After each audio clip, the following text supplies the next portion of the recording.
Napakatsismosa talaga ng mga kapitbahay natin dito sa Maynila. Isipin mo, Kael, ginawa pa kaming pulutan sa kanilang makwentuhan ni Elara. Akala mo kung sino maperpekto. Ako lang ba yung lalaking maagang nakabuntis sa lugar na ito? Nagalit patuloy sa akin si Tita Elena.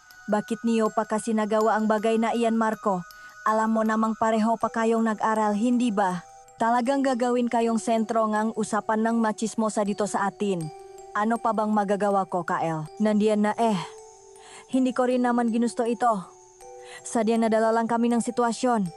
Hindi ko rin naman alam na makbubunga kaagad. Hay, makabataan talaga ngayon, masyadong mapupusok. Pero ano pa nga bang magagawa natin kung nandiyan na iyan? Kael, gusto ko po munang lumayo rito. Hindi ko na po kaya yung nga sermon ni Tita Elena sa atin. Saka lagi ko na lang naririnig ang mabulungan nila tungkol sa amin ni Elara. Naawa na ako sa kanya. Labis na siyang nasasaktan. Huwag kang mag-alala. Marco, naiintindihan ko. Huminahon ka. Gagawa ako ng paraan. Kinabukasan, kinausap ni Kyle ang kapatid at si Elara. May naisip na siyang solusyon sa kanilang problema.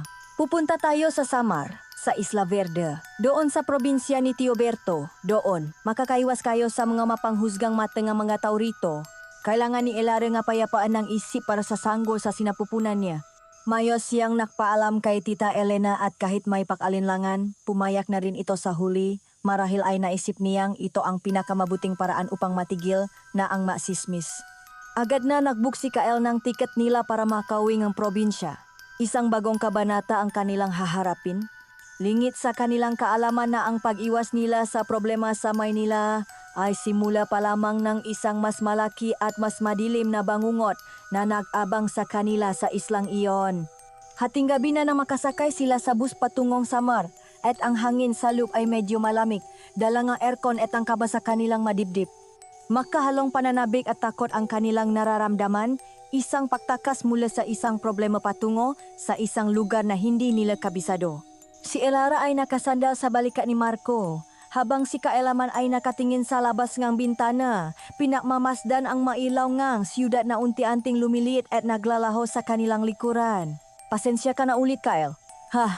Kung hindi dahil sa akin, hindi sana tayo aabot sa ganito. Ano ka ba, Marco? Kapatid kita. Pamilya tayo, kaya responsibilidad ko rin kayo. Ang mahalaga ngayon ay ang kaligtasan ninyo ni Elara at na magiging pamangkin ko. Huwag mo nang isipin ang mga nangyari sa Maynila. Simula ngayon, bagong buhay na ang haharapin natin sa Isla Verde. Tama si Kael, mahal. Dapat na tayong tumingin sa hinaharap. Medyo kinakabahan ako, pero naniniwala akong magiging maayos din ang lahat. Salamat, Kael, sa pagintindi mo sa amin. Walang anuman, Elara. Magpahinga na muna kayo. Mahaba pa ang ating biyahe. Sinubukan nilang matulog, ngunit ang bawat lubak at likong ang kalsada ay tila nakpapaalala sa kanilang nga alalahanin. Sa isang pahintong mus sa isang madilim at halos walang taong terminal sa kalagitnaan ng kawalan, isang anino ang umakyat sa bus. Isang matandang babay na may mahahabang puting buhok na tila hindi nasuklay sa loop ng maraming taon. Ang kanyang mga mata ay malalim at tila may kakaibang kislap sa dilim. Umupo siya ilang hanay sa kanilang likuran. Ngunit ang kanyang presensya ay agad na nakdulot ng kakaibang pakiramdam sa paligid. Napansin ni Kael ang matanda sa refleksyon ng bintana at hindi niya maalis sa isip ang paraan ng pagtiti nito sa kanila, partikular na kay Elara. Mahal, tingnan mo yung matanda sa likod. Bulong ni Elara kay Marco. Kanina pa siya nakatingin sa akin, ang samang titik niya. Nakakatakot. Dahan-dahang lumingon si Marco at agad na kinilabutan sa nakita. Nakatingin nga sa kanila ang matanda at nang magtama ang kanilang nga mata, isang ngiti ang sumilay sa ngalabi nga matanda, isang ngiti na walang ngipin at puno ng alisya. Huwag ninyong pansinin. Baka guni-guni niyo lang iyan. Sabi ni Kael, sinusubukang pakalmahin ang dalawa kahit siya mismo ay hindi mapakali. Ngunit habang tumatagal, lalong tumitindi ang titik ng matanda. Tila ba sinusuri nito ang bawat galaw nila. Maya-maya, biglang napahawak si Elara sa kanyang tiyan at tumaing sa sakit. Aray, mahal, ang sakit ng tiyan ko, parang tinutusok. Ano? Teka, hahanapin ko lang yung gamot dito sa bek. Nagalalang sabi ni Marco. Habang nakakalkal si Kyle sa kanilang magamit, muli siyang napatingin sa matanda. Nakatiti pa rin ito. At ngayon, ang mamata nito ay tila nagliliyap na pula sa dilim. at ang ngiti nito ay mas lalong lumapat. Kael, aswang yata yung matanda na yan. Nanginginig na sabi ni Marco. Tignan mo siya, parang tuwang-tuwa pa siyang nasasaktan si Elara. Huwag kang mag-isip ng ganyan, Marco. Masama ang manghusga. Umiwas na lang kayo ang tingin sa kanya. Baka mausok lang si Elara. Pero iba talaga ang kutop ko, Kael. Ganito yung makwento ni Lolo tungkol sa maaswang sa probinsya. Naalala ni Kael ang isang lumang pamahiin. Kumuha siyang isang itim na panyo mula sa kanyang bulsa at sinabing, "O Elara, takpan mo ang tiyan mo ang itim na tela, dali." Kahit nagtataka ay sinunod ni Elara. At sa isang iglap, tila mahimalang nabawasan ang sakit na kanyang nararamdaman. Tumingin silang muli sa likuran at nakita nilang sumimangot ang matanda, tila ba nadismaya. Ang pangyayaring iyon ay nagtanim ng tunay na takot sa puso ni Kael. Hindi na niya maring ipakibit balikat na lang ang lahat bilang isang nakataon lamang. Ang natitirang bahagi ng biyahe ay ginugol nila sa katahimikan at pagbabantay. Hindi inaalis ang kanilang mamata sa matandang babae hanggang sa makarating sila sa terminal ng bus sa Samar. Dali-dali silang bumaba, umaasang maiwan na nila ang bangungot sa bus.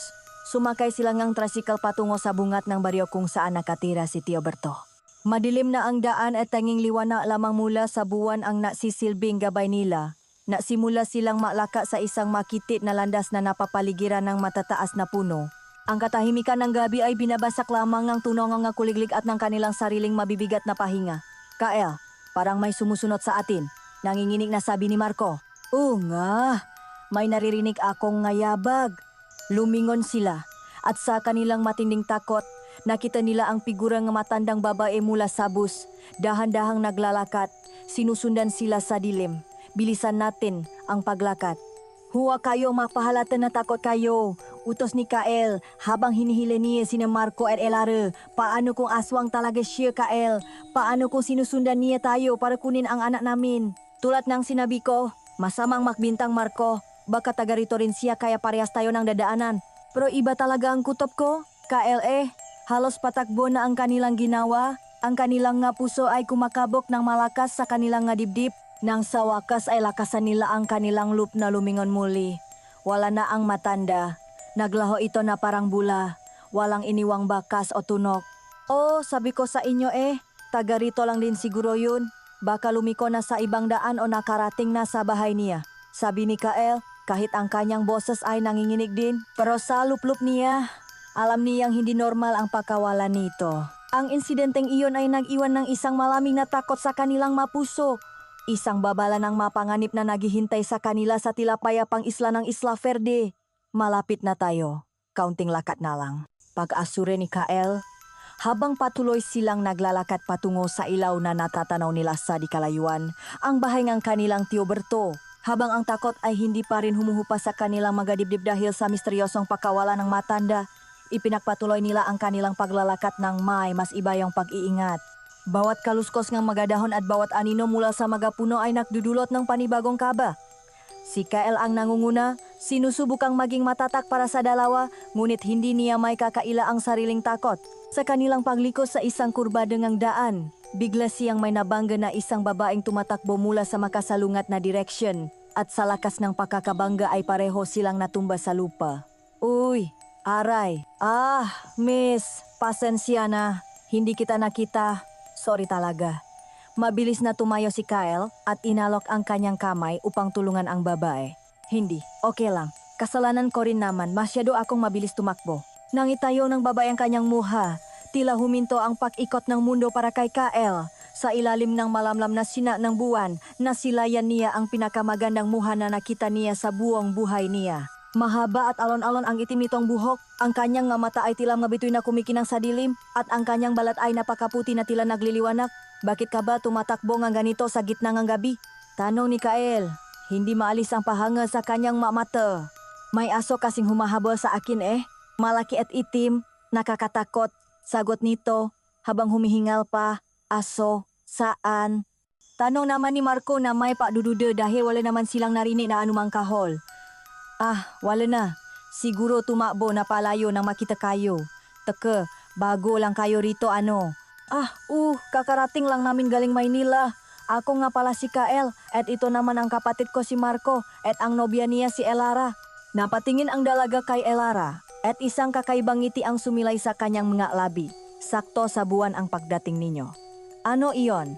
Ah, wala. Ang ibig kong sabihin, buti at maliwanag ang buwan sa pagdating ninyo. Ako nga pala si Serena. Ikinagagalak kong makilala kayo. Kami rin, Serena. Sabi ni Kael na tila nahihiya. Ah, sige. Mauna na kami. Pasensya na ulit sa nangyari, Serena. Okay lang. Kasalanan ko rin naman. Sige. Mag-ingat kayo sa paglalakad. Isang matamis at makahulugang ngiti ang ibinigay ni Serena kay Kael bago ito naglakad palayo at naglaho sa dilim. Napailing na lang si Kael at pagkatapos ay muling inayang mapatuloy sa paglalakad ang magkasama. Kuya, siya na yata ang forever mo ah? Ang ganda niya, bagay kayo. Biro ni Marco. O nga, napakaganda niya. Kaso ang weird lang, sinabi niyang may humahabol na aso pero wala naman tayong nakita o narinig man lang. Baka naman nagpapapansin lang sa iyo iyon, kuya, mukhang tipe ka eh. Ikaw talaga, Marco, kung ano-ano ang naisip mo.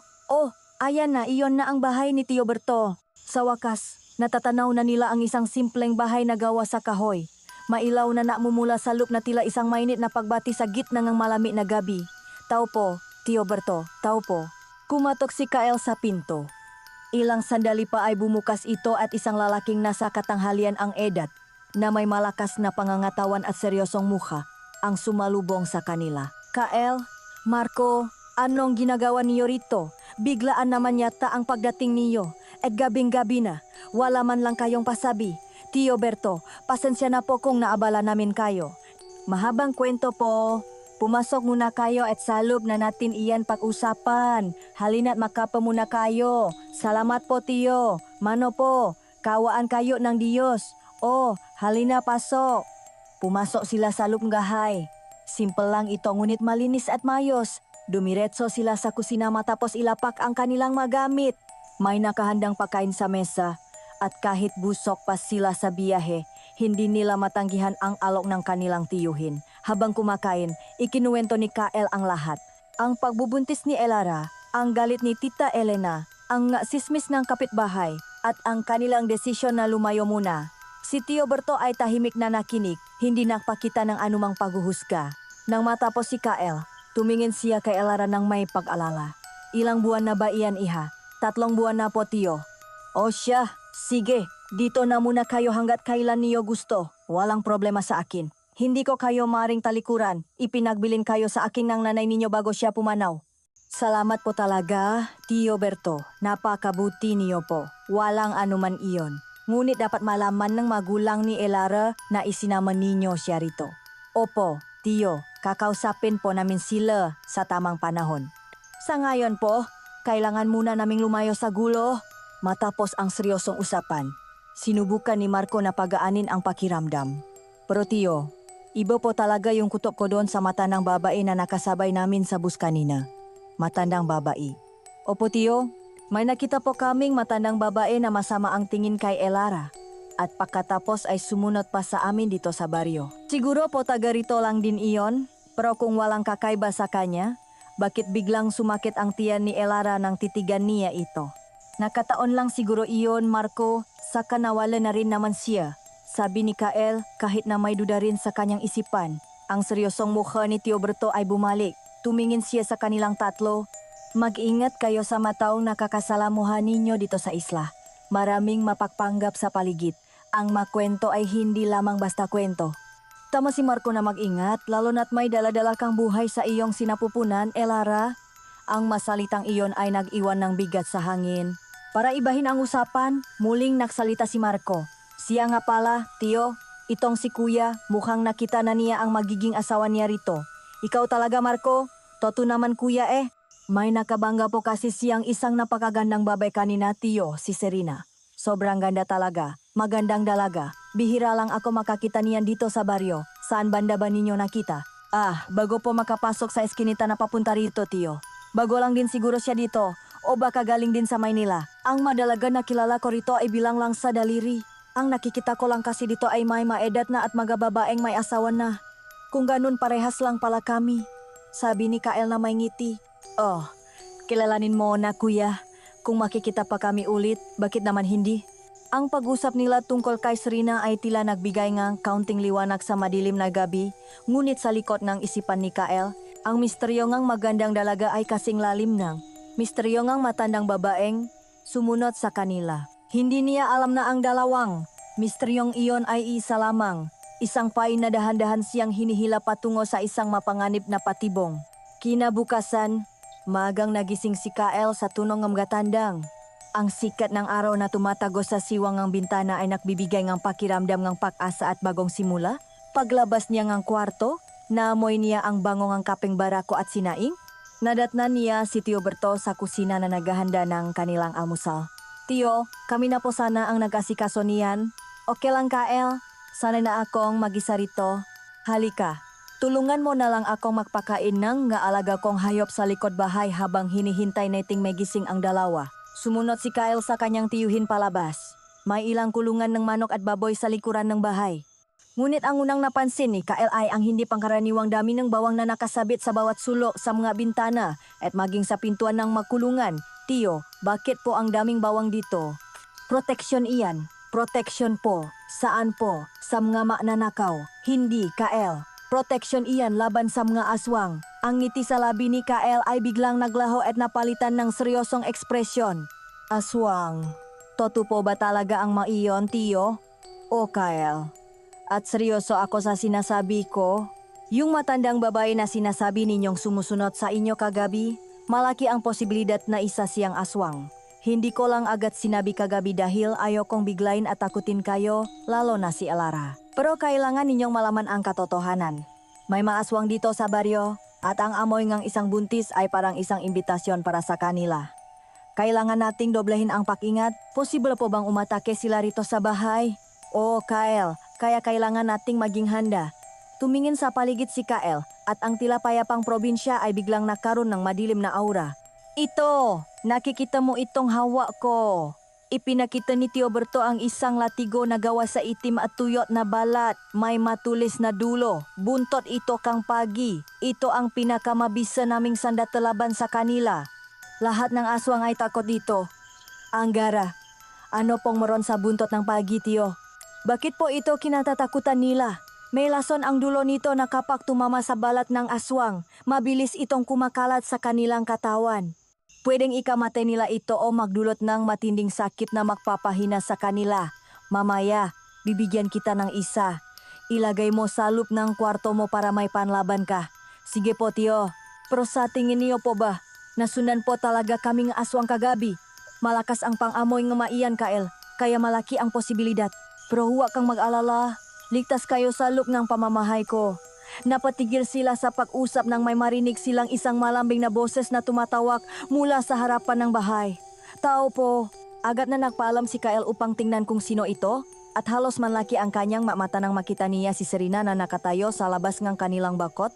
May dalang isang bayong ng maprutas. Ang ganda niya ay tila mas nakakasilaw sa ilalim ng sikat ng araw. Ah, Serena, ikaw pala. Naalala mo pa ako, Kael, yung babaeng nakabangga mo kagabi. Nandito ako para ibigay itong masaging at mangga. Kapipitas ko lang kanina para sa amin. Oo, bilang pagbati sa pagdating ninyo. Isang welcome gift. Nakakatuwa naman. Salamat talaga ah. Bakit mo pala alam ang bahay na tinutuluyan namin? Sa totoo lang, sinundan ko kayo kagabi. Nakita ko kayong pumasok dito. Gusto ko kasing makipagkaibigan sa'yo. At saka mas makilala ka pa. Ang paamin ni Serena na sinabi niya ng may matamis na ngiti ay nagdulot ng kakaibang kaba kay Kael. Ganun ba? Ah, halika, pasok ka. Makapa ka muna. Naku, huwag na. Nakakahiya naman. Baka nakakaabala ako. Sige na, huwag kang mahiya. Ipapakilala kita sa tiyuhin ko. Ah, sa susunod na lang, Kael. Makita na lang tayo sa bukit mamayang hapon doon sa malapit sa tulay. May isang malaking puno ng mangga doon. Madali mo lang makikita. Hintayin kita doon ha. Bukit. Ah, sige. Anong oras? Maga bandang 3:00. Sige, hihintayin kita. Nang makalis na si Serena, pumasok si Kyle sa loob ng bahay na may ngiti sa labi. Dala-dala ang maprutas. Sinalubong siya ni Tio Berto at ni Marco na kadarating lang din sa sala. O Kyle, sino yun? Ah, si Serena po, Tio. Binigay niya po ito sa atin. Ang bait niya, di ba? Kuya, bakit alam niya nandito tayo sa bahay ni Tio Berto? Tanong ni Marco. na may pagtataka sa muha. Sinundan daw niya tayo kagabi. Sinundan? Ang weird naman nun, parang yung matanda lang kagabi sabi ni Marco. Pero syempre, mas nakakatakot yung matanda. Si Ate Serena maganda kaya hindi nakakatakot. Kung maganda rin ba yung matanda, hindi na siya nakakatakot sa iyo. Biro ni Kyle. Hindi ko masabi kuya. Sa tingin mo ba, may pag-asa ako sa kanya? Gusto ko siyang makilala pa? Suportado kita diyan kuya. Isang taon na lang, lakpas ka na sa kalendaryo. Kaya dapat makanobye ka na. Naunahan pa kita Nagtawanan ang makapatid, ngunit si Tio Berto ay nanatiling seryoso. Kael, sana pinapasok mo muna siya dito para nakilalaman lang namin. Ayaw po, Tio, nahihiya daw. Pero sabi niya, makikita kami mamaya sa bukit. Gusto daw po akong mas makilala. O ganun ba? Ayos iyan. Pero mag-ingat ka, Kael. Ulitin ko, mag-ingat ka. May kakaiba akong nararamdaman sa babaeng iyon. Siyempre naman po, Tio. Mukha naman pong mabait si Serena. Mahinin pa nga po Unang kita ko pa lang sa kanya, Tio. Parang siya na ang gusto kong makasama habang buhay. Naku, love at first sight ba iyan, kuya? Kanina lang, nawiwirduhan ka sa kanya, sabi ni Marco. Sige po, alis na po ako mamaya para hindi ako malate sa usapan namin. Mag-ingat ka, Kael. Sana sa susunod, madala mo na siya rito para naman makilatis ko ng maayos. Opo, Tio. Ngunit sa ngayon, hayaan niyo po muna akong kilalanin siya. Ang mababala ni Tio Berto ay tila walang epekto kay Kael na ang isip ay puno ng imahe ng magandang mukha ni Serena. Hindi niya namamalayan na ang bawat hakbang niya palapit sa dalaga ay isang hakbang din palayo sa kaligtasan at papalapit sa isang panganib na mas matindi pa kaysa sa mga aswang na binabala sa kanya. Dala ang pag-asang mas makilala pa ang dalagang bumihak sa kanyang puso, naglakad si Kael patungo sa kanilang takpuan. Bago siya tuluyang umalis ng bahay, isang makahulugang tingin ang ipinukol sa kanya ni Tio Berto, isang tingin na puno ng pag-alala, ngunit minisiyan lamang ito ni Kael bilang sagot. Habang tinatahak niya ang daan patungo sa bukit, hindi niya maiwasang mamangha sa ganda ng paligid. Ang luntiang mapalaya na hinahalikan ng ginintuang sikat ng araw ay tila isang paraiso, isang malaking pagkakaiba sa magulo at siksikang Maynila. Ang payapang tanawin ay nakdulot ng panandaliang kapayapaan sa kanyang isip at lalo lamang nitong pinatibay ang kanyang paniniwala na tama ang kanyang desisyon na dalhin ang kanyang pamilya ron. Huminto siya sa isang maliit na tindahan sa gilid ng daan at bumili ng tinapay at 2 boteng tubig. Naisip niya na ito na ang kanilang unang opisyal na date kaya naman gusto niyang maging handa. Pagdating niya sa lugar na sinabi ni Serena, natanaw niya ang isang malaki at matandang punong mangga na matata na nakatayo sa gitna ng malawa na bukirin. Sa ilalim nito, nakahiga si Serena sa damuhan, nakapikit ang mga mata na tila isang diwata na nagpapahinga. Ang mahaba niyang buhok ay nakakalat sa luntiang damo at ang kanyang puting bestida ay lalong nakbibigay diin sa kanyang malaporselanang kutis. Dahan-dahan siyang lumapit, ayaw na maistorbo ang payapang sandali at umupo sa tabi nito. Biglang iminulat ni Serena ang kanyang mata at isang ngiti ang sumilay sa kanyang malabi. Serena. Sorry, nagulat ba kita? Akala ko tulo ka. Akala ko ba 3:00 ka papupunta? Pasensya na, nasobrahan yata ako sa pagka-exit. Ayos lang, mas gusto ko nga iyon. Ibig sabihin, interesado ka talaga sa akin? May dala pala akong tinapay at tubig para sa iyo. Pasensya na kung ito lang ang nadala ko. Anong pasensya? Kung ako nga, saging at mangga lang ang naibigay ko sa iyo. Hindi ka na sana nag-abala pa. Pero salamat ha. Kaso, hindi ako kumakain ng ganyan Muling umira ang pagtataka ni Kael. Hindi ka kumakain ng tinapay. Masarap naman ito. Bagong luto. Hindi lang talaga ako sanay kumain ng tinapay. Pasensya na. Hindi. Okay lang. Baka allergy ka o siguro mas gusto mo yung masasarap na pagkain. Ano ba ang paborito mong kainin para sa susunod? Iyon na lang ang dadalhin ko. Isang makahulugang ngiti ang gumuhit sa mga labi ni Serena habang nakatitik ito sa mga mata ni Kael. Dugo. Natawa si Kael sa kaba. Gusto mo, ikaw ang kainin ko. Ang kanyang masalita ay tila isang biro. Ngunit ang paraan ng pagkasabi niya rito ay nakpadala ng kuryente sa buong katawan ni Kael. Mapagbiro ka rin pala. Siguro paborito mo ang dinuguan Masyado ka namang kinakabahan. Nagbibiro lang ako. Pero Kael, ayoko nang magpaligoy-ligoy pa. Gustong-gusto kita. Ang direktang pag-amin ni Srina ay nakpatigil sa pagtibo ng puso ni Kael. Gusto mo ako. Sino ba naman ang hindi makakagusto sa isang lalaking tulad mo? Gwapo na, mabait pa. Kakakilala lang natin kahapon, Srina. At saka kanina, wala naman talagang asong humahabol sa akin. Ginawa ko lang talaga iyon para mapansin mo. Seryoso ka? Oo naman. Mukha ba akong nagbibiro? Pero, gusto mo rin ba ako? Sa totoo lang, Serena, gusto rin kita. Kung ganun, tayo na. Masyado naman atang mabilis, Serena. Hindi pa nga, kita gaanong kilala. Bakit pa natin patatagalin kung pareho naman tayo ng nararamdaman? Ayaw mo ba? Hindi naman sa ganun, pro. Parang ang bilis talaga. Huwag kang mag-alala, makakaroon tayo ng maraming oras para makilala ang isa't isa. Simula ngayon, nobyo na kita at nobya mo na ako. Bawal ka nang tumingin sa iba. Ang kumpiyansa at pagiging prangka ni Serena ay parehong nakakagulat at nakakaakit para kay Kael. Sa buong buhay niya, ngayon lang siya nakakilala ng isang babaeng tulad niya. Serena, tayo na. Ang masalitang iyon ay lumabas sa kanyang bibig bago pa man niya ito mapaisipan ng husto. Ngunit wala siyang naramdamang paksisisi. Sa halip, isang matining tuwa ang bumalot sa kanyang buong pagkatao. Halos gusto niyang sumigaw sa gitna ng bukid. Ang masumunod na oras ay ginugol nila sa paglalakat-lakat sa paligid. Ikinuwento ni Kael ang kanyang buhay sa Maynila, ang kanyang mga pangarap para sa kapatid, at ang mga alalahanin niya. Si Serena naman ay isang matamang tagapakinig, ngunit kapasya na ang tinatanong ni Kael tungkol sa kanyang sarili. Ang kanyang masagot ay laging mailap at misteryoso. Sinubukan ni Kael na pumitas ng mga ligaw na bayabas para sa kanya. Serena, gusto mo ng bayabas, masarap ito. Hindi ako kumakain niyan Ang weird naman. Pati prutas hindi ka kumakain. Anong sabi mo? Wala. Ang ibig kong sabihin, pihikan ka pala talaga sa pagkain. Masama bang maging pihikan? Hindi naman sa ganun. Matagal ka na ba dito sa baryo? Simula pa pagkabata. Nasaan ang mamagulang mo? Ang dami mong tanong. Napapangiti na lang si Kael sa tuwing iniwasan ni Serena ang kanyang tanong. Sa kabila ng lahat, hindi nabawasan ang kanyang pagtingin sa dalaga. Para sa kanya ang misteryo ni Serena ay bahagi ng kanyang alindok. Habang papalubok na ang araw at ang langit ay nag-agaw ang kulay kahel at lila, naupos silang muli sa ilalim ng puno ng mangga. Serena, bakit dito mo naisipang makipagkita sa akin? Bakit? Ayaw mo ba rito? Hindi naman. Ang payapa nga Madalas ka ba talagang pumupunta rito? Gusto ko kasi yung walang istorbo. Tahimik, saka nasosolo kita. Ang huling salita ay binikas niya habang nakatiti ng malalim sa mata ni Kael na nadulot ng muling paabilis ng tibo ng kanyang puso. Nasan nga pala ang bahay ninyo? Magagabi na rin kasi. Ihatid na sana kita. Dito ang bahay ko. Natawa si Serena. Biro lang, syempre hindi dito, pero malapit lang. Seryoso, ihatid na kita. Gusto ko makasiguro na ligtas ka makakauwi. Huwag na, umuwi ka na Kael. Baka ikaw pa ang mapahamak kapag bumalik kang mag-isa.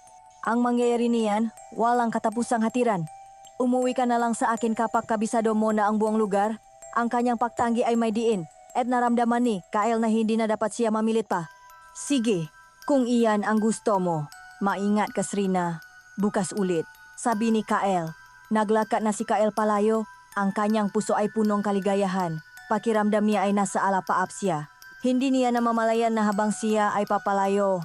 Ang matamis na ngiti sa malabi ni Serena ay dahan-dahang naglaho at napalitan ng isang malamig at mapanlinlang na tingin.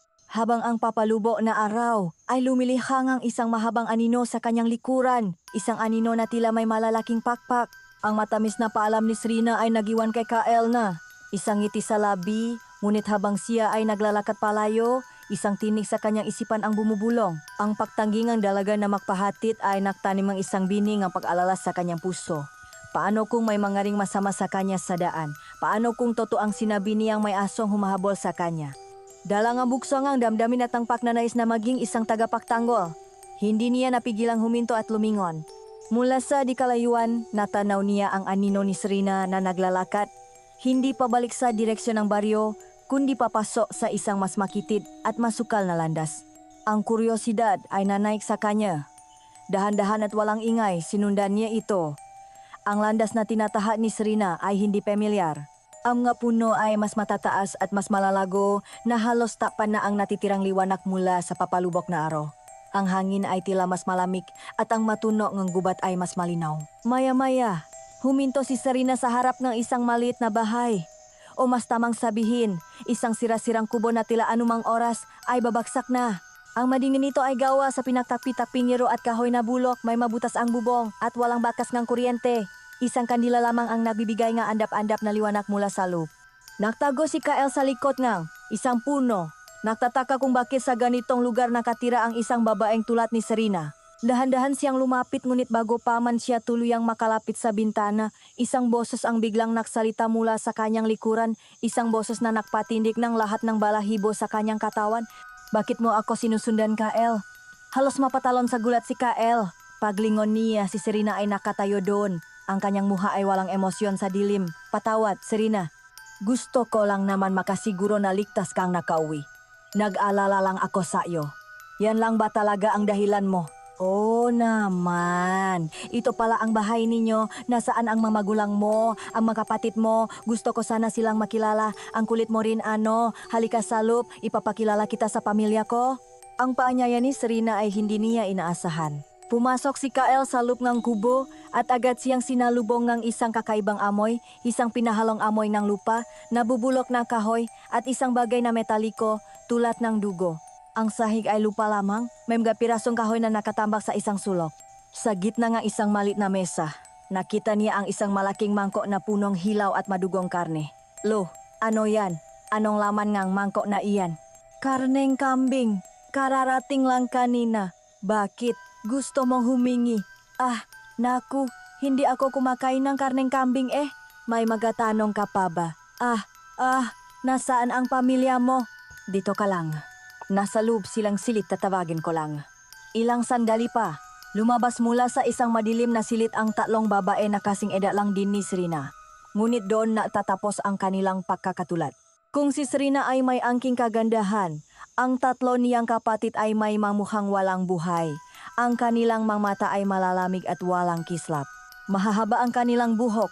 At seryoso ang kanilang gamuhan na parang hindi marunong ngumiti. Nagpakilala si Kael, ngunit tanging matatalim na titik lamang ang isinuklingam ga ito sa kanya. Napalunok siyang lawe.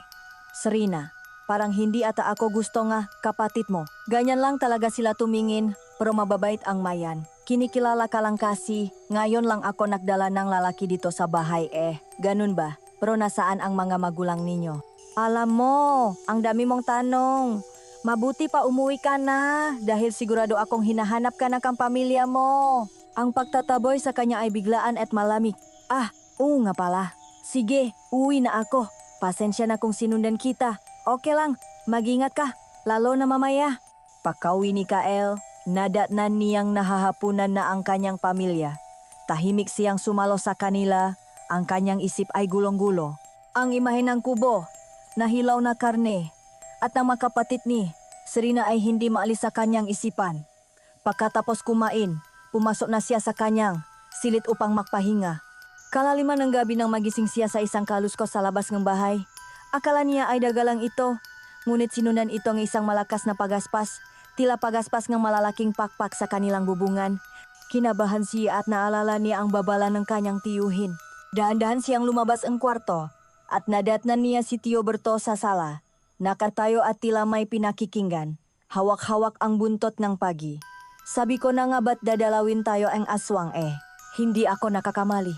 Mabilis talaga silang makaamoy ng buntis. Tio, aswang po ba yun? Oh, Kyle. At sigurado akong si Elara at ang sanggol ang kanilang pakay. Kailangan natin silang protektahan. Halika, puntahan natin sila sa kwarto nila. Pagdating nila sa silid ni na Marco, nagising na rin ito dahil sa ingay. Ang tunog sa bubungan ay mas lalong lumalakas, tila may isang mabigat na bagay na gumagapang dito na may kasamang matutulis na kuko na kumakalmot sa yero. Ano po yun, Tio? Parang may lumalakat sa bubong. Hindi lang basta lakat yon, Marco. Nandito ang aswang. Sigurado akong wakwak iyan at pinupuntirya niya si Elara. Bigla, isang malakas na kalabo ang yumanis sa bintana na sinundan ng isang matinis at nakakakilabot na halaha mula sa labas.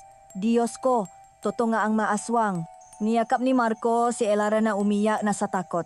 Kumalma kayo, hindi siya makakapasok. Napapalibutan ang bahay ko nga pangontra. Kael, kunin mo ang bawang at langis neng niyok sa aparador at ilagay mo sa bintana. Mabilis na sinunod ni Kael ang utos.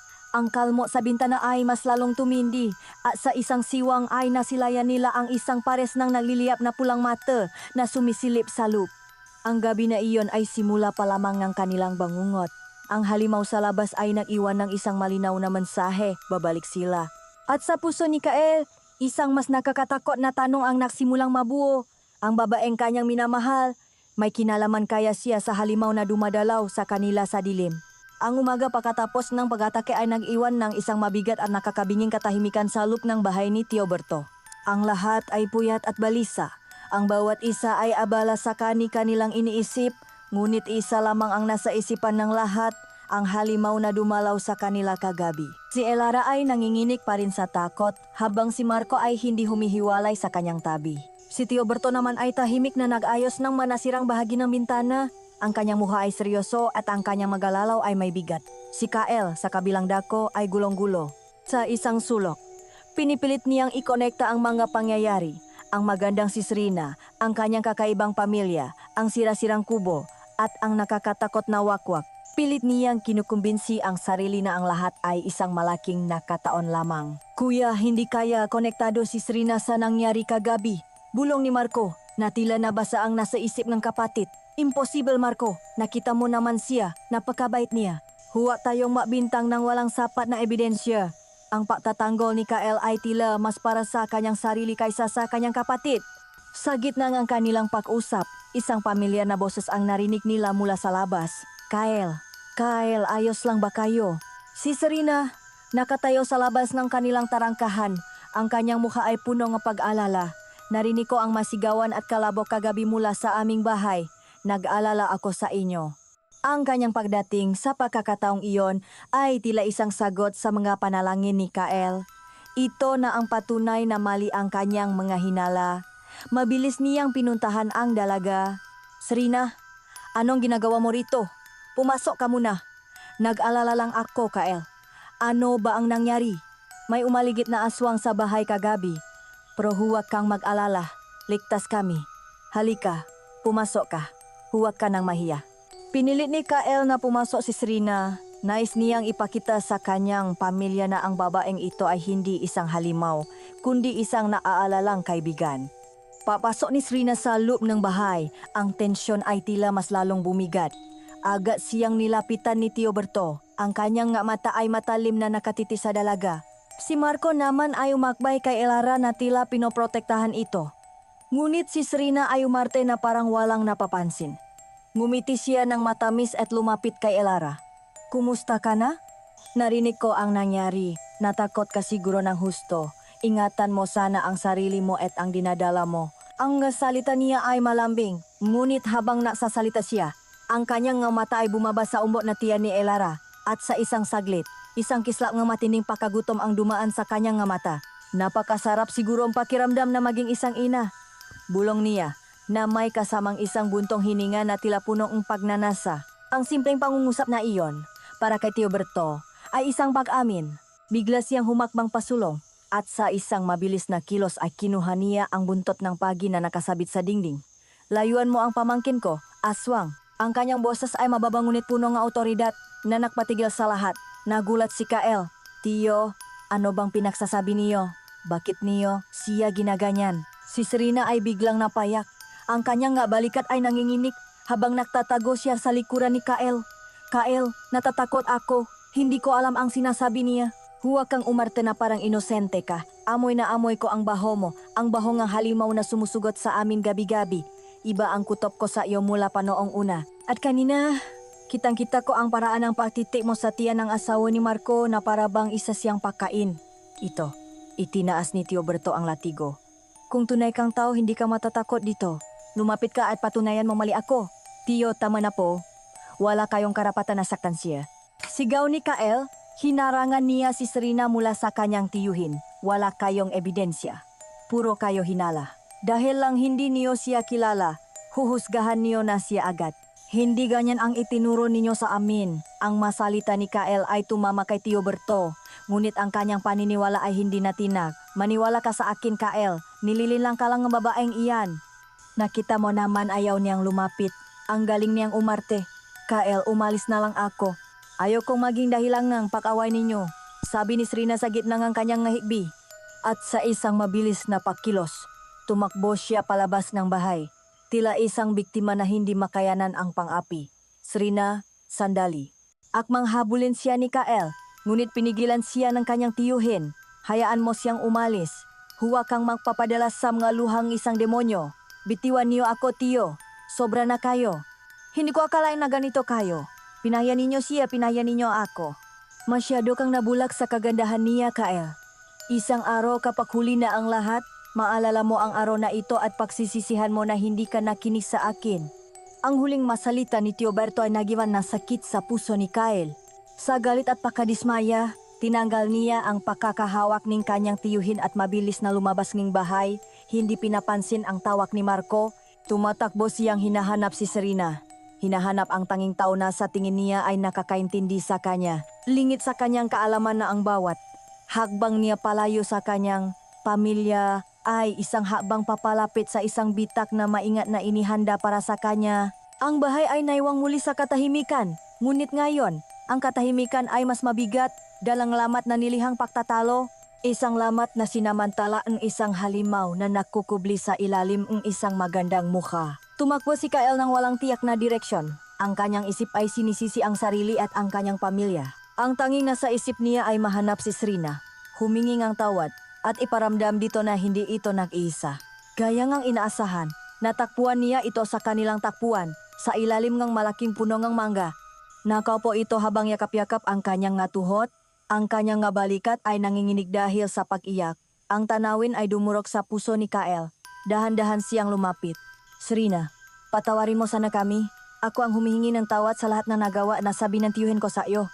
Pasensya na talaga. Hindi ko inaasahan na mangyayari ito. Bakit ganun sila, Kael? Mayos naman ako napakilala sa pamilya mo. Wala naman akong ginagawang masama. Pero bakit ang sama-sama ng tingin nila sa akin? Bakit nila ako tinawag na aswang? Mukha ba akong halimaw? Hindi. Hindi ka mukhang aswang, Serena. Ikaw ang pinakamagandang babae na nakita ko. Siguro nabigla lang si Tioberto. Kagabi kasi may umatake sa aming bahay na aswang. Kaya siguro lahat na lang ng hindi nila kilala ay pinaghihinalaan nila. Buntis kasi si Elara kaya pinupuntirya siya. Meron ba talagang aswang dito sa baryo? Ang tagal ko nang naninirahan dito, Kael, pero wala pa akong nakitang aswang. Ang maiyon ay nasa makwentong bayan lamang. Baka naman dahil sa takot. Kung ano-ano na lang ang naisip ng tiyuhin mo. Ang salita ni Serena ay tila musika sa pandini ni Kael. Pinapatunayan nito ang lahat ng gusto niyang paniwalaan. Salamat, Kael. Salamat saan sa pagtatanggol mo sa akin kanina. At sa pagsunod mo sa akin dito. Ibig sabihin, naniniwala ka talaga na hindi ako aswang. Siyempre, mahal kita, Serena. At naniniwala ako na mali ang sinasabi ng tiyuhin ko. Ipaglalaban ko ang pagmamahal ko sa iyo. Kahit anong mangyari, lahat gagawin ko para sa iyo. Talaga, mahal mo ako. Oh, Serena, mahal na mahal kita. Tumingin si Serena sa mamata ni Kael. Ang kanyang maluha ay tumigil na sa pakpata at napalitan ng isang seryoso at malalim na tingin. Kung mahal mo ako, Kael, anakan mo ako. Ang kanyang masalita ay tila isang kidlat na tumama kay Kael. Ano? Seryoso ka ba diyan? Serena, masyado namang mabilis ang hinihingi mong iyan. Hindi tayo dapat nagpapadalos-dalos. Isa pa, may magastusin kami ngayon dahil sa pagbubuntis ng nobya ng kapatid ko. Seryoso ako, Kael. Pakinggan mo ako. Kapag nabuntis ako, wala nang magiging dahilan ang tiyuhin mo para paginalaan ako. Makikita niya na ako ay isang normal na babae na kaya ring magdala ng isang buhay sa aking sinapupunan tulad ni Elara. Ito ang tanging paraan para matanggap nila ako, para hindi na nila tayo paghiwalayin. Sabagay, tama ka naman. Ngunit paano? Galit pa sila sa iyo. Bukas ng gabi, dalhin mo ako sa kwarto mo. Kapag ang lahat ay mahimbing nang natutulog. Doon natin gagawin ang magiging bunga ng ating pagmamahalan, Kael. Papaligayahin kita sa paraang hindi mo pa nararanasan. Ang kanyang boses ay malambing at mapangakit na nadulot ng init sa buong katawan ni Kael. Pero, nakakahiya kay Tioberto. Paano kung mahuli niya tayo? Hindi niya tayo mahuhuli kung mag-ingat tayo. Sige na, Kael. Gusto ko nang patunayan sa kanila na nakakamali sila. Gusto ko nang maging isang ganap na bahagi ng buhay mo. At sa totoo lang, nainggit ako sa hipag mo. Ang swerte niya dahil makakaanak na siya. Gusto ko rin. Ikaw ang gusto kong maging ama ng anak ko. Ang bawat salita ni Serena ay tila isang gayuma na unti-anting pumapasok sa isipan ni Kael. Winawasa ang lahat ng kanyang paalinlangan. Ang kanyang pananais na protektahan si Serena ay patunayan sa kanyang pamilya na sila ay nakakamali ay mas lalong tumindi. Sa kanalang Serena, kapak malamig na ang ulo ni Tio. Sa ngayon, kailangan muna natin siyang suyuin. Ayos lang ba sa iyo iyon? Biglang tumayo si Serena, ang kanyang muha ay puno ng pakadismaya. Akala ko ba mahal mo ako? Akala ko ba lahat ay gagawin mo para sa akin? Pero mukhang takot ka. Mukhang mas mahalaga pa rin sa'yo ang sasabihin nila kaysa sa ating dalawa. Sige, kung iyan ang gusto mo. Hindi na kita pipilitin. Bahala ka na sa buhay mo. Akmang alis si Serena.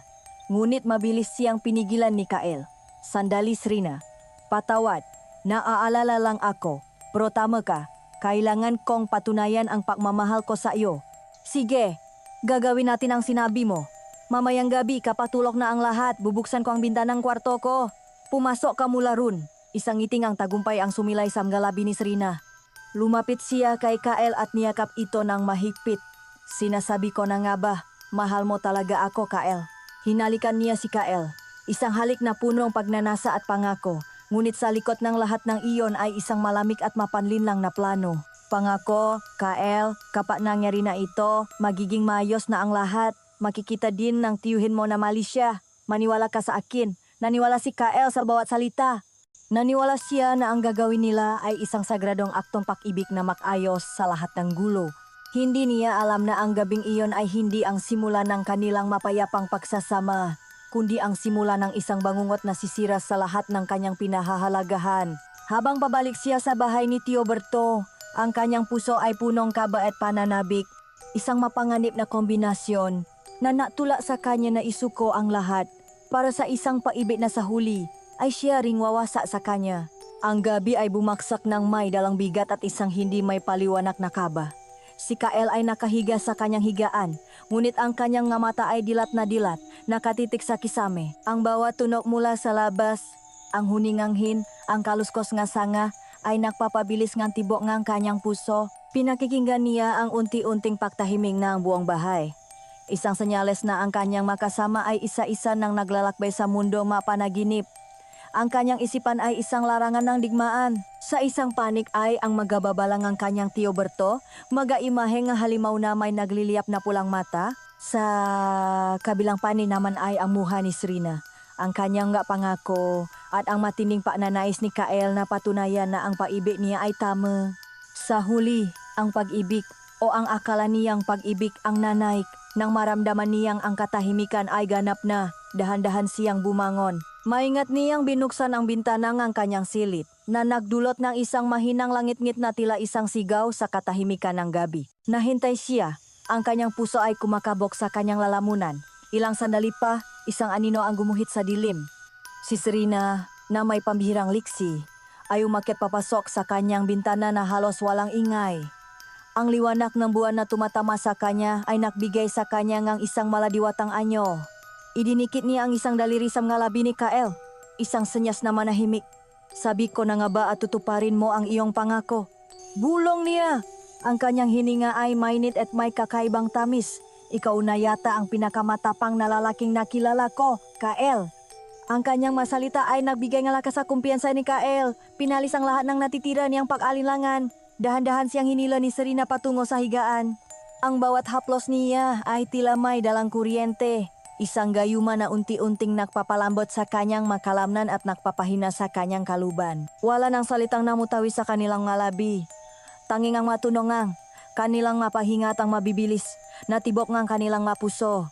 Sa gabing iyon, sa ilalim ng mapaninlang na sinak ng buwan, tuluyan nang may nangyari sa kanila. At si Kael ay nakatulok ng mahimbing sa tabing ng dalaga, na may isang ngiti sa kanyang malabi. Walang kamalay-malay na ang kanyang paraiso ay malapit nang maging isang impyerno. Isang nakakabinging sigaw ang biglang gumising sa kanya. Hindi ito panaginip. Ang sigaw ay nagmula sa kabilang kwarto, puno ang takot at desperasyon. Elara, tulong, si Marco. Nababalikwas si Kael ngunit pagtingin niya sa kanyang tabi. Wala na si Serena. Ang bintana ay bukas na bukas at ang kurtina ay marahas na iwinawagayweng ang hangin. Isang malamig na takot ang biglang gumapang sa kanyang buong katawan. Dali-dali siyang tumakbo palabas ng kanyang silid. Sinalubong siya ni Tio Berto na hawak na ang kanyang ita. Sabay silang tumakbo patungo sa kwarto ni Marco. Ang kanilang nadatnan ay isang eksena mula sa isang bangungot.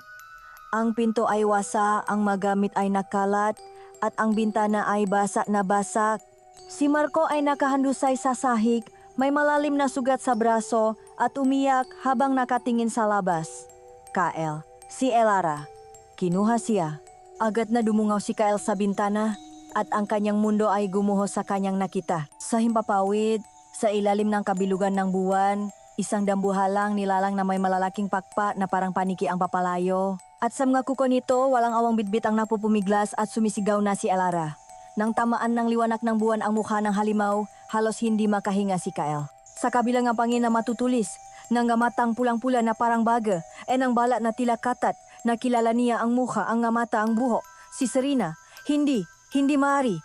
Ngunit habang tinititigan niya ito, ang muhang halimaw ay tila nakbago, tumanda at sa isang kisap mata, nakita niya rito ang muhang matandang babae mula sa bus. Ang dalawang misteryo, ang dalawang takot ay iisa lamang pala. Si Serena ang aswang, siya rin ang mata ng babae at nilinlang siya nito. Isang nakakabinging realisasyon ang sumampal sa kanya ng buong lakas. Patawarin niyo po ako, Tio. Kasalanan ko po ito. Patawarin mo ako, Marco.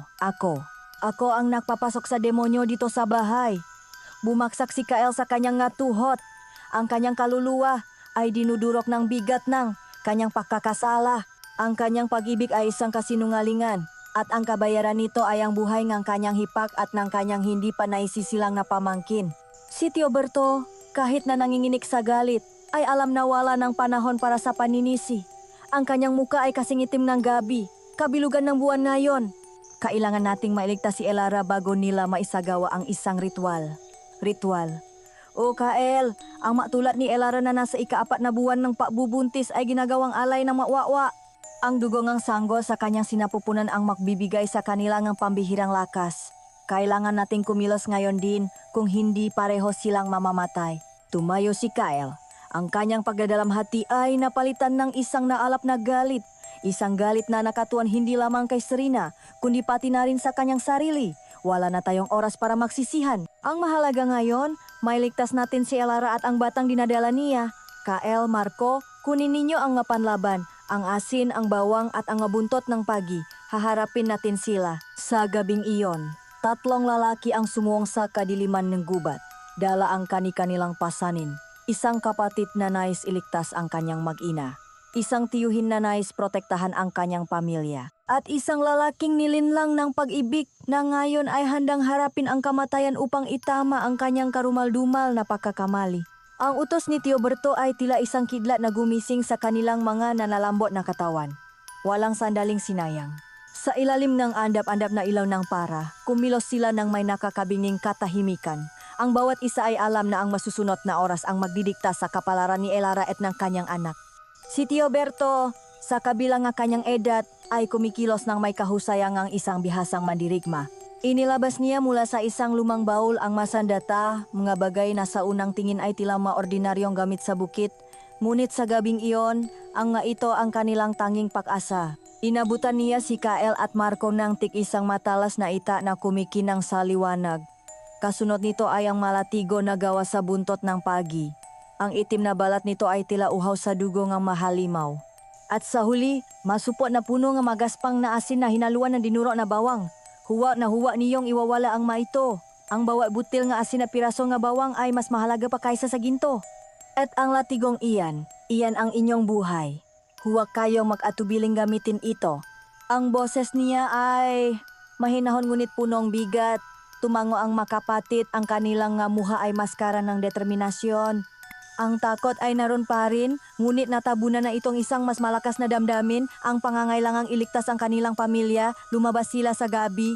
Ang kabilugan ng buwan ay nagbibigay ng isang maputang liwanag na sa halip na magbigay ng gabay ay lalo pang nagpatingkat sa mga anino, ginagawang mahalimaw ang mapuno at magumagapang na baging. Ang gubat ay tila isang malaking nilalang na humihinga. At sila ay pumapasok sa kanyang madilim na lalamunan. Habang lumalayo sila sa bahay, Ang mapamilya na tuno ng baryo ay napalitan ng magkakaibang ingay ng gubat sa gabi. Ang huni nga maibang panggabi, ang di malamang kaluskos sa madahon, at ang pakiramdam na may mamatang nakamasit sa kanila mula sa bawat sulok ng kadiliman. Si Marco, dalang ng desperasyon, ay tila gustong tumakbo. Ang bawat segundo na lumilipas ay parang isang pagpapahirap. Tiyo, kailangan nating bilisan. Baka kung ano na ang ginagawa nila kay Elara. Marco, kumalma ka. Ang tinig ni Tio Berto ay matatak. Ang galit at takot ang pinakamalakas na sandata ng ating makaaway. Kapag nakpadala tayo sa maiyon, tayo ang matatalo. Kailangan nating gamitin ang ating isip, hindi lang ang ating mapaa. Manatili kayong malapit sa akin. Si Kael naman ay nanatiling tahimik. Ang bawat hagbang niya ay mabigat dalang bigat ng kanyang pagkakasala. Ang kanyang makamay ay mahigpit na nakahawak sa puluhan ng latigo. Ang kanyang mabuko ay puting-puti na. Ang makasinungalingan ni Srina ay umulit-ulit sa kanyang isipan na parang isang sirang plaka. Ang kanyang mamatatamis na salita. Ang kanyang mamapanlinlang na halik. Ang galit niya ay tila isang apoy na nag-alap sa kanyang dibdib. Isang apoy na naghahanap ng paghihiganti. Sinusundan nila ang isang makitit na landas na tanging si Tio Berto lamang ang nakakaalam. Habang papalalim sila ng papalalim sa gubat, ipinaliwanag niya ang kanilang patutunguhan. Sa gitnang gubat na ito ay may isang malaki at matandang punong balete. Sinasabi nga matatanda na ang punong iyon ay isinumpa. Isang pintuan sa pagitan ng ating mundo at ng sa kanila. Doon laging ginaganap ang mga madidilim na ritual ng maaswang.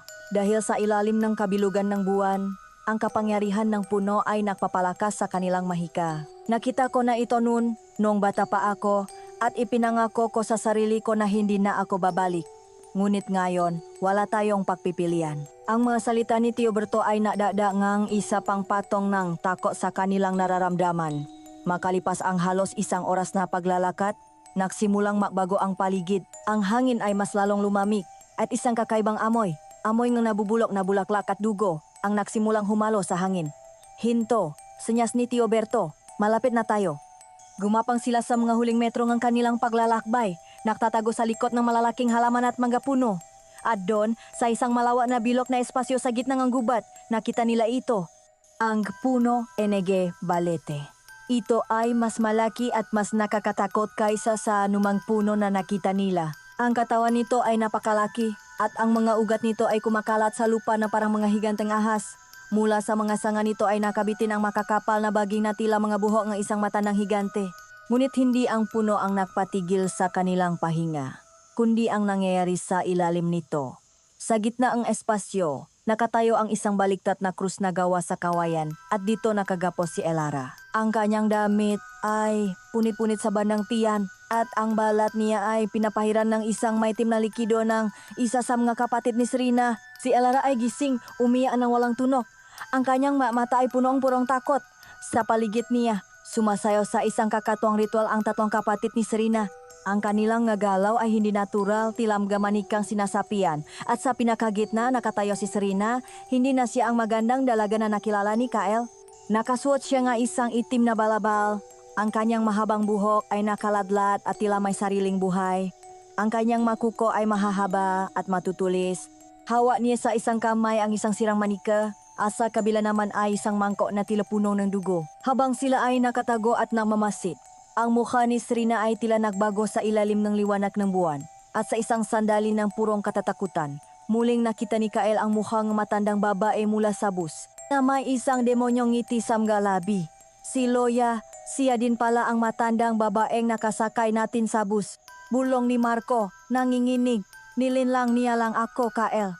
Magbabayat siya. Nagsisimula na sila. Bulong ni Tio Berto. Kailangan natin silang pigilan bago pa mahuli ang lahat. Pakinggan ninyo, gugulatin natin sila. Sa senyas ko, sabay-sabay tayong susugot.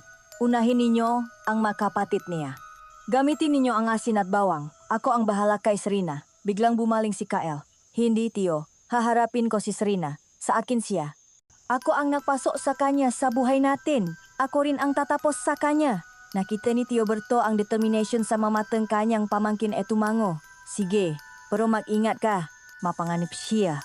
Hinawakan nilang mahigpit ang kanilang nga sandata, ang kanilang nga puso ay tumitibok ng sabay-sabay, isang ritmong takot, galit at pag-asa. Naghihintay sila sa senyas. Maanino sa dilim na handang sungin ang impyerno para bawiin ang kanilang nawala. Sa isang hudyat mula kay Teoberto, ang katahimikan ng gubat ay biglang nabasak ng kanilang ngasiga. Sabay-sabay silang lumabas mula sa kanilang pinagtataguan. Tatlong anino ng paghihiganti na sumusugot sa liwanag ng ritual. Ang maaswang ay nagulat, ang kanilang masamang ritual ay naantala. Sa isang iglap, ang sagradong espasyo nila ay naging isang magulong larangan ng digmaan. Si Teoberto ay tila bumata ng 20 taon. Ang buntot na pagi sa kanyang kamay ay humahaginit sa hangin, lumilikang isang nakakatakot na tunog bago ito lumapat sa balat na isa sa mga kapatid ni Serena. Isang nakakakilabot na sigaw ng sakit ang pinakawalan ng aswang at ito ay bumaksak sa lupa. Nangingisay habang ang lason ay mabilis na kumakalat sa kanyang katawan. Si Marco naman na punong galit at takot para sa kanyang mag-ina ay sumugot na parang isang mabangis na hayop. Ibinuhos niya ang laman ng isang supot ng asin at bawang sa mukha ng isa pang aswang na akmang susugot sa kanya. Ang balat ng halimaw ay tila umusok at nasunok at ito'y nabulag at nagwala sa sakit. Demonyo kayo. Ibalik niyo sa akin si Elara. Ngunit ang mga aswang ay hindi basta-basta makalaban. Kahit nasasaktan, sila ay lumalaban ng may pambihirang bilis at lakas. Ang kanilang matutulis na kuko ay humahawi sa hangin, nag-iwan ng magabaka sa mga puno at sa lupa. Habang si Teoberto at Marco ay abala sa pakikipaglaban sa mga kapatid, si Kael ay mayroon lamang isang target. Ang kanyang mga mata ay nakatuon kay Serena, ang reyna ng mademonyo, ang babaeng minahal niya at siya ring nagtraidor sa kanya. Serena, pakawalan mo si Liana. Sigaw niya, ang kanyang boses ay punong pait at galit.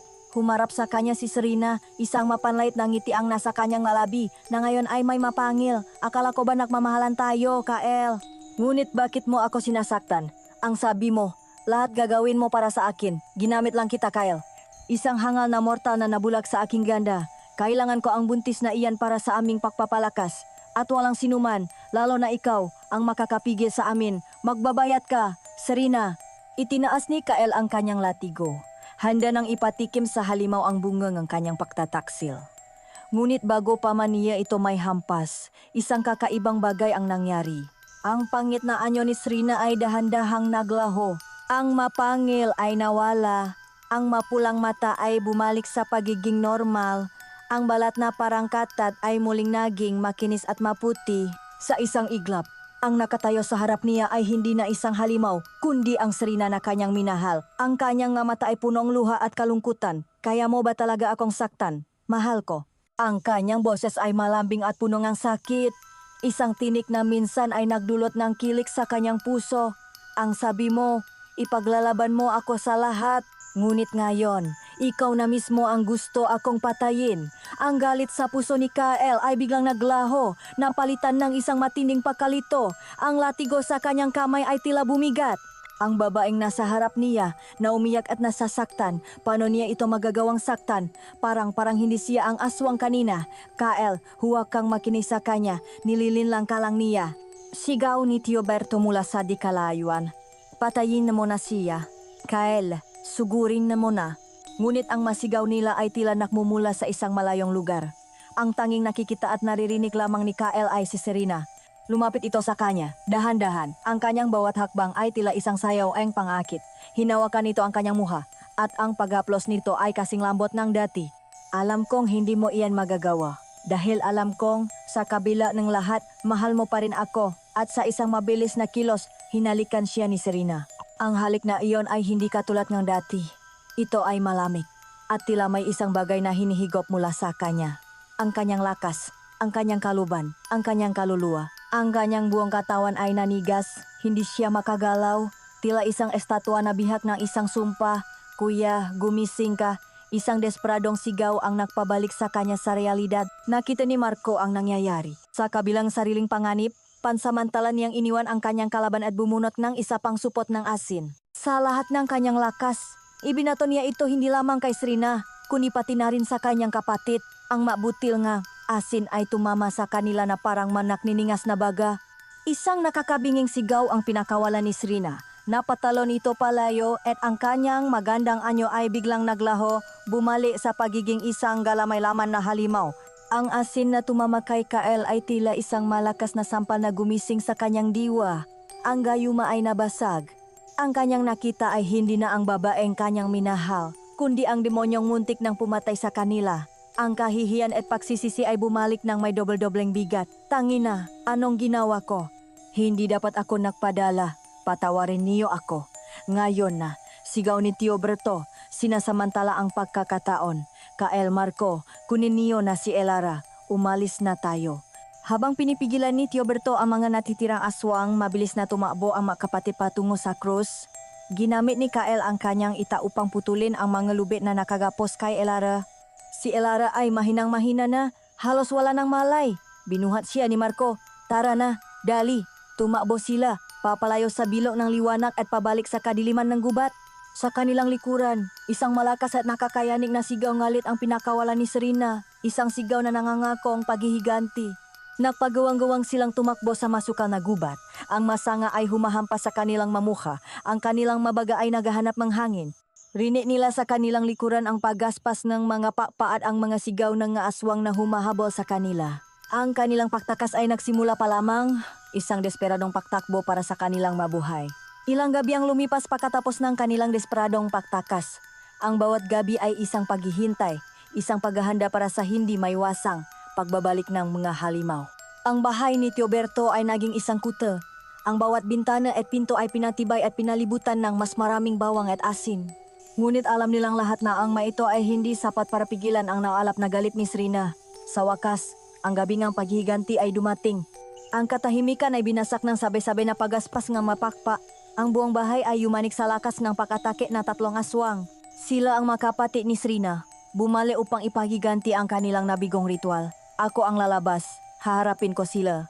Sabi ni Kael. Ang kanyang boses ay matata at puno ng determinasyon. Hindi, Kael. Sasama ako. Hindi mo sila kakayanin mag-isa. Nagkatinginan ang tiyuhin at pamangkin at sa isang tango, sabay nilang binuksan ang pintuan at sumuong sa dilim, dala ang kanilang nga sandata. Ang labanan ay mabilis at marahas. 2 lalaki laban sa 3 demonyo mula sa himpapawid. Sa kabila ang kanyang katapangan, ang edad ni Tio Berto ay naging isang hadlang. Sa isang malakas na hampas ng pakpa, siya ay tumilapon at nawalan ng malay. Tio. Ang sigaw ni Kael ay puno ng takot at galit. Ngayon, siya na lang ang natitira. Humarap siya sa 3 aswang. Ang kanyang puso ay nakalap sa pagnanais na ipagtanggol ang kanyang pamilya at itama ang kanyang pagkakamali. Hinahabol niyo ako. Ako ang pumatay sa kapatid ninyo. Ako ang harapin ninyo. Puno ng galit, si Kael ay lumaban na parang isang hayop na nasukol. Ang buntot ng pagi ay humahaginit sa kanyang mga kamay. Sumasayaw sa hangin na tila isang ahas na handang manuklaw. Ngunit 3 sila laban sa isa. Nang akala niya ay katapusan na niya, isang timbangan tubig na may halong dinikdik na bawang at asin ang biglang ibinuhos mula sa bintana na tumama sa isa sa mga aswang. Kuya, ayos ba? Si Marco, mula sa loob ng bahay, ay gumawa ng paraan upang makatulong. Ang nasabuyan na aswang ay umungaw sa sakit at ang pagkakataong iyon ay hindi sinayang ni Kael. Mabilis niyang hinablot ang pakpa nito, pinaikot-ikot sa ere, at marahas na inihagis sa isang matulis na sangangang puno. Isa na lang ang kulang. Ang huling kapatid ni Serena ay sumugot kay Kael, ngunit sa pagkakataong ito, handa na siya. Ginamit niya ang bigat ng katawan ng papalapit na aswang at sinalubong ito ng kanyang ita na bumaon ng malalim sa dibdib nito. Ang 2 kapatid ay wala na. Ngunit bago pa man siya makahinga ng maluwag, isang anino ang bumaksak mula sa langit. Si Serena, sa kanyang buong at nakakatakot na anyo, ay bumaba upang harapin siya. Nagbabayad ka sa ginawa mo sa aking mga kapatid. At sa pagkuha mo sa dapat ay sa amin, ang kanilang huling paghaharap ay personal, walang salitang namutawi, tanging ang tunong ng kanilang nga sandata at ang kanilang nga mabibigat na paghinga. Sinubukan ni Serena na muli siyang akitin, ngunit ang nga mata ni Kael ay hindi na nakakakita nganda kundi isang purong kasamaan. Sa isang desperadong kilos, iniwan ni Kael ang kanyang latigo at dinampot ang ita na nabitiwan ng kanyang tiyuhin. Sa lahat ng kanyang natitirang lakas, sumugot siya at itinarak ito ng buong puso sa dibdib ng halimaw na minsan niyang minahal. Isang huling, nakakayani na sigaw ang pinakawalan ni Serena bago ito bumaksak sa lupa at unti-unting naging abo. Tapos na ang bangungot, lumipas ang nga buwan. Sa isang simpleng apartment sa Maynila, isang bagong buhay ang nagsimula. Si Marco at Elara ay masayang-masaya kasama ang kanilang malusok na sanggol na babae. Sa tulong ni Kael, nakayos na rin sila sa pamilya ni Elara. na ngayon ay lubos na tinatanggap si Marco at ang kanilang apo. Si Kyle naman, dala ang maaral ng nakaraan, ay naging mas matatak at mas maingat. Isang araw, sa ospital kung saan nagtatrabaho ang kanyang hipag, nakilala niya si Flora, isang mabait at simpleng midwife. Hindi na siya nakpadalos-dalos. Ilang buwan niya itong niligawan sa paraang tama at tapat. Sa huli, sinagot din siyang dalaga. Natakpuan niya ang isang pag-ibig na toto, isang pag-ibig na hindi nakabate sa isang mapanlinlang na gayuma, kundi sa respeto at tunay na pagmamahal. Bagamat ang sugat ng nakaraan ay mananatili, natutunan ni Kyle ang isang mahalagang aral. Ang tunay na pag-ibig ay hindi nakikita sa panlabas na anyo. At minsan, ang pinakamagandang mukha ay maaring naktatago ngang pinakamasamang halimaw. Sa wakas, natakpuan niya ang kapayapaan, ngunit ang maalaala ng Isla Ferdean ng sumpang dala ni Srina ay mananatiling isang madilim na kabanata sa kanyang buhay. Isang paalala na ang dilim ay laging nag-aabang at ang pag-ibig ang pinakamatalas na sandata, ngunit ito rin ang pinakamapanganib.